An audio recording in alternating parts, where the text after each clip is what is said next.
Balikan natin ang ulat ni Ailey Millo, kaugnay pa rin ang pagsasagawa ng ocular inspection sa number 36 Tandansora, Quezon City. Ailey. Hindi natuloy ang nakatakda sanang ocular inspection sa compound ng Iglesia ni Cristo sa number 36 Tandansora, Quezon City.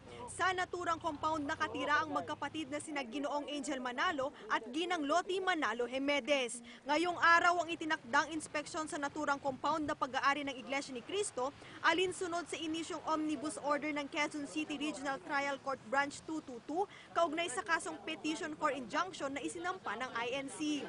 Layo ng naturang ocular inspection na malaman kung ilan at sino-sino ang mga nasa loob ng compound na pag-aari ng Iglesia ni Cristo. Ayon kay QCRTC Branch 222 Sheriff Nery Loy, hindi natuloy ang inspeksyon matapos magkaroon ng kasunduan o pag-uusap ang panig ng mga respondent at petitioner na ipagpaliban na muna ito. Nilinaw din ni Loy na walang kinalaman ang ginawang pagbabakod ng INC sa palibot ng isang bahagi ng compound sa postponement na ito. Paliwanag pa ni Loy, wala ring kinalaman sa injunction case na dinirinig ngayon sa korte ang ginawang pagbabakod ng INC sa compound na kanilang pag-aari. Sir, may pag-uusap sa both party na wag mo na ituloy na kanila. Ganun po. Nagkasundo yung dalawang Yes, ma'am. na wag mo na ituloy. Sir, ano bang purpose ng inspection, sir? Ano bang dapat natin makita? Ano yung tipo ng politika?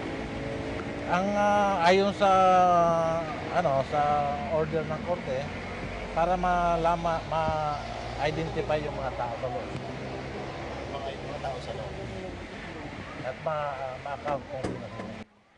Nakasaad din sa omnibus order na inisyu ng korte na tanging ang mga abogado at representative ng magkabilang kampo, mga pulis at opisyal ng barangay ang papasok sa compound. Pero kaninang hapon habang pansamantalang umalis ang sheriff at mga abogado ng INC sa compound, nag-iskandalo naman ang kasambahay nila Ginang Loti at pilit na pinapapasok sa compound ang mga miyembro ng media. Maging si Ginoong Angel ay pinipilit rin sa mga miyembro ng media na pumasok sa nasabing compound. Sinubukan ding manghila ng kampo ni na Angel ang miyembro ng media pero napigilan naman ng mga security personnel na nagbabantay sa compound na pag-aari ng INC na makapasok ang sinumang miyembro ng media.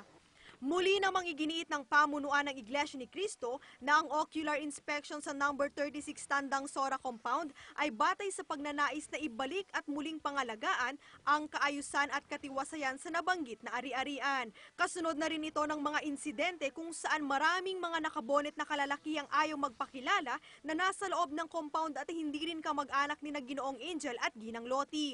Bukod dito, ayon kay INC spokesperson Brother Edwil Zabala, iniiwasan din ng mga nangangasiwa sa nasabing compound na maulit ang nangyari ilang linggo na ang nakalilipas kung saan may taong walang malay na inilabas sa compound at sa kasawiang palad ay bigong magbigay ng kapaliwanagan sa totoong pangyayari sa loob bago ito binawian ng buhay. Samantala, bukas ay nakatakdang ipagpatuloy ng korte ang pagdinig sa kasong petition for injunction na inihain ng INC. Para sa Eagle News, Ailey Millo, I'm 1 with 25.